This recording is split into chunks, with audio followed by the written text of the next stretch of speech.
Bonsoir à tous et bienvenue dans ce bulletin d'information sur la télé démocratique. Pas d'élection en 2016. Corneille Nangaa a greffé à l'abcès quant à la problématique liée à l'organisation des scrutins présidentiels cette année. Le président de la Commission électorale nationale indépendante a devant les mandataires de partis politiques réunis à Kinshasa souligné l'importance de la constitution d'un nouveau fichier électoral comme préalable essentiel avant toute élection qui requiert plus ou moins 16 mois afin de permettre aux nouveaux majeurs et la diaspora à prendre part au vote conformément à la loi électorale en vigueur. Suivez les détails avec Freddy Noël Chiyoyo, Nathalie Kassongo et Jean-Marc Coelta. Corneille Nangaa est clair, pas d'élection en 2016 si les 9 contraintes ne sont pas rencontrées. Le président de la CENI a face aux mandataires des partis politiques indiqué que son organe est technique et que chaque institution a sa partition à jouer, notamment dans la logistique et le financement. Si vous voulez les délais constitutionnels, qu'on organise l'élection en novembre 2016, nous avons donné un schéma.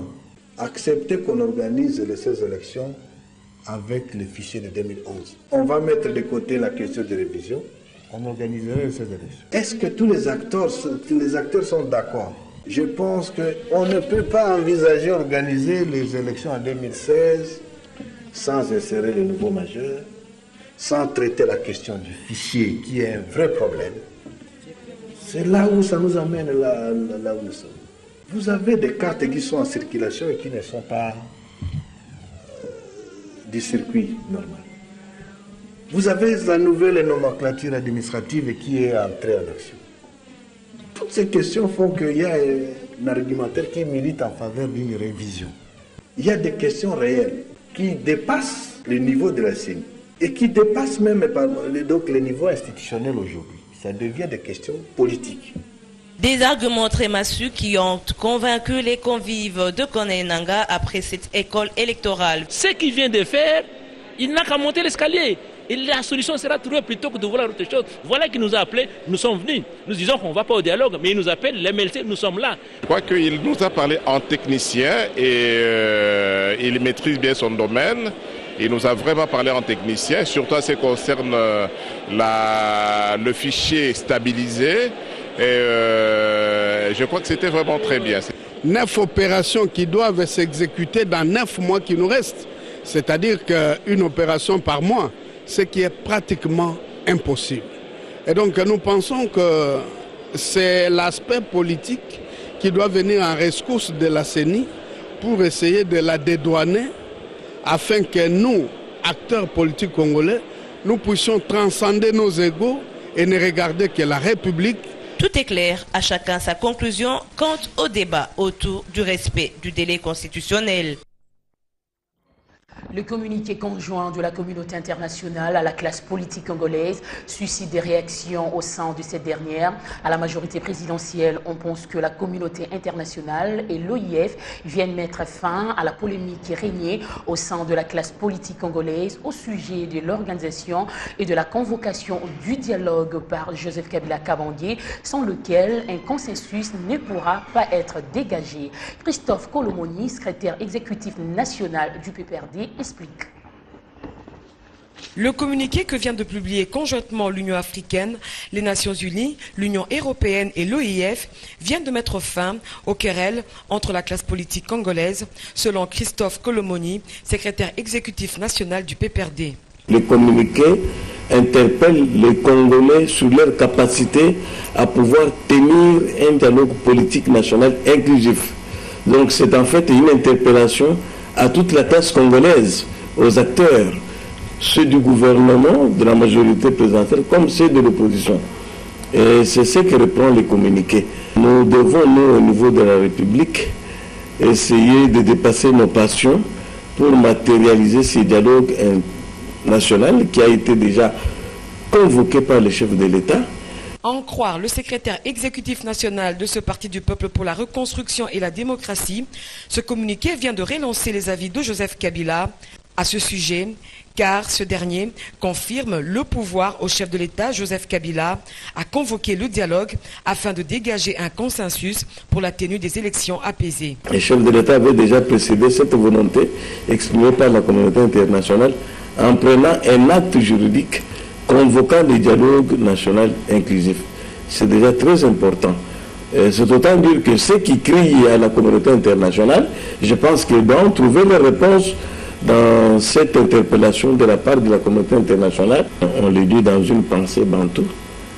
Quand vous êtes occupé à faire ou à construire un ouvrage et qu'il y ait des gens pour vous accompagner dans ce ouvrage, il faudra que vos propres bras puissent davantage se fortifier au lieu de les baisser pour ne pas décourager ceux qui viennent à votre rescousse. Ce communiqué conjoint insiste sur un consensus à dégager par la classe politique congolaise pour permettre une bonne tenue des élections respectant le délai constitutionnel.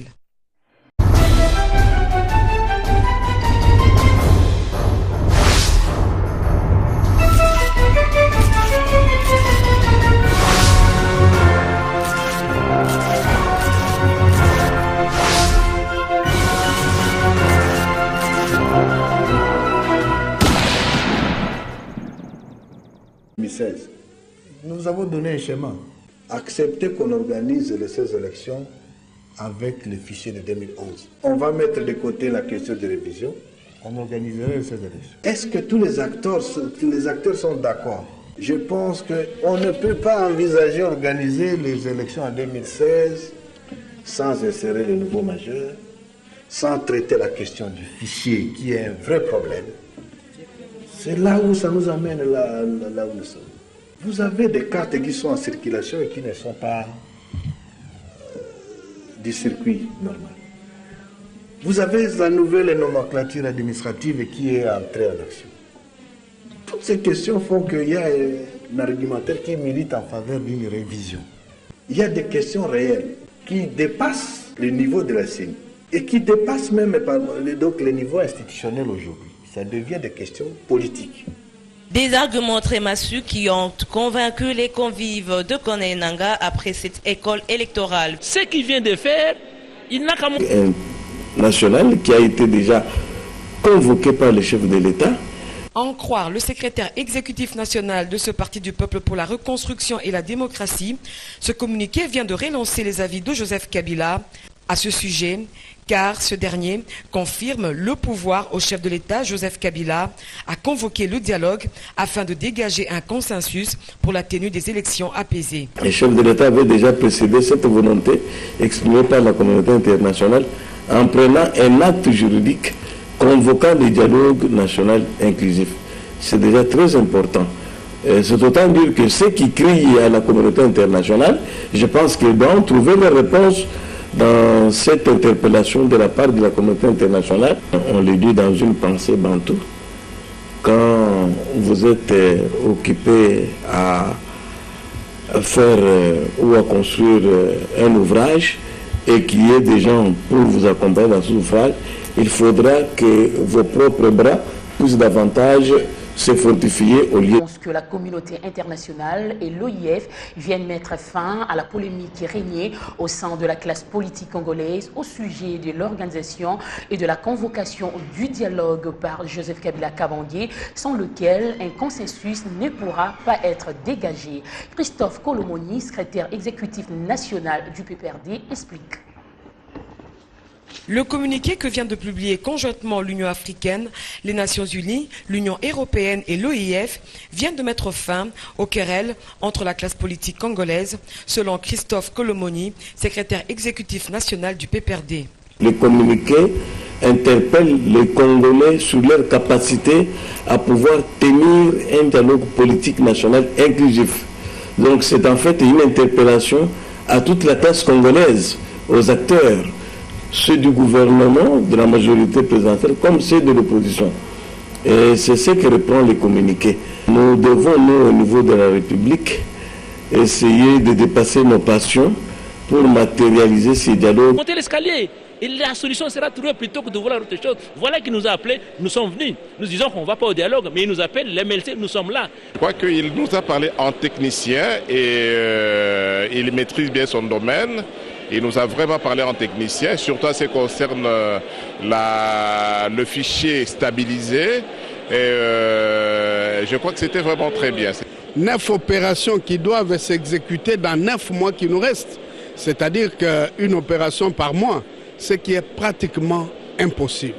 Et donc nous pensons que c'est l'aspect politique qui doit venir en rescousse de la CENI pour essayer de la dédouaner afin que nous, acteurs politiques congolais, nous puissions transcender nos égos et ne regarder que la République.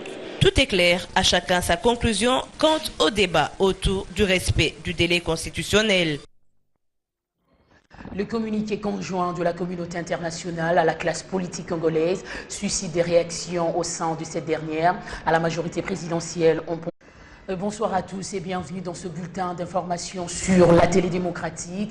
Pas d'élection en 2016, Corneille Nangaa a greffé à l'abcès quant à la problématique liée à l'organisation des scrutins présidentiels cette année. Le président de la Commission électorale nationale indépendante a devant les mandataires de partis politiques réunis à Kinshasa a souligné l'importance de la constitution d'un nouveau fichier électoral comme préalable essentiel avant toute élection qui requiert plus ou moins 16 mois afin de permettre aux nouveaux majeurs et la diaspora à prendre part au vote conformément à la loi électorale en vigueur. Suivez les détails avec Freddy Noël Chiyoyo, Nathalie Kassongo et Jean-Marc Coelda. Corneille Nangaa est clair, pas d'élection en 2016 si les 9 contraintes ne sont pas rencontrées. Le président de la CENI a face aux mandataires des partis politiques indiqué que son organe est technique et que chaque institution a sa partition à jouer, notamment dans la logistique et le financement. Si vous voulez les délais constitutionnels, qu'on organise l'élection en novembre